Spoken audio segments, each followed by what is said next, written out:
Is-sibt filgħodu kull min għadda mill-inħawi tas-Saqqajja seta' jara qatt ta' kartelluni mwaħħlin ma' qatt ta' siġar li se jibqgħu jkunu l-pulmun tal-inħawi, anke bil-proġett tas-Central Link.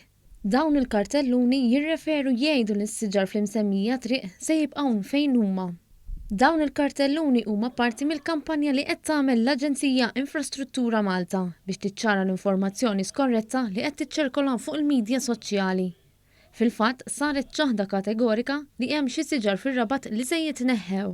Intant fuq nota negattiva matul il-lejl bejn il-ġimgħa u s-sibt, billboard bl-informazzjoni tal-istess aġenzija u li jinsab fuq il-pont tal-Imsida ġie vandalizzat.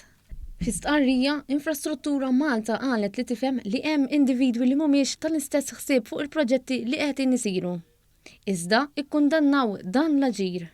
L-Aġenzija b'xogħol fejjiedi fit-tisħiħ tal-infrastruttura tal-pajjiż komplet billi qalet li l-għana ħari huwa li tisma' tħassib ta' dawk kollha involuti u se tkompli tistinka biex ittejjeb il-kwalità tal-ħajja tal-familji Maltin. Intant f'dan il-proġett meħtieġ għall-pajjiż se tintuża kważi 60% inqas art agrikola mill-pjan li kellu f'moħħu Gvern Nazzjonalista fl-2006.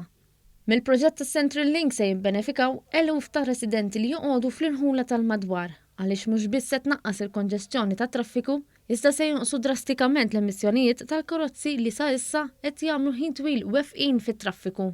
Dwar dan tkellmu diversi sindki tal-lokalitajiet involuti fosthom tar-Rabat, Ħaddingli, l-Imtarfa, Birkirkara u Ħalbalzan fost l-oħrajn.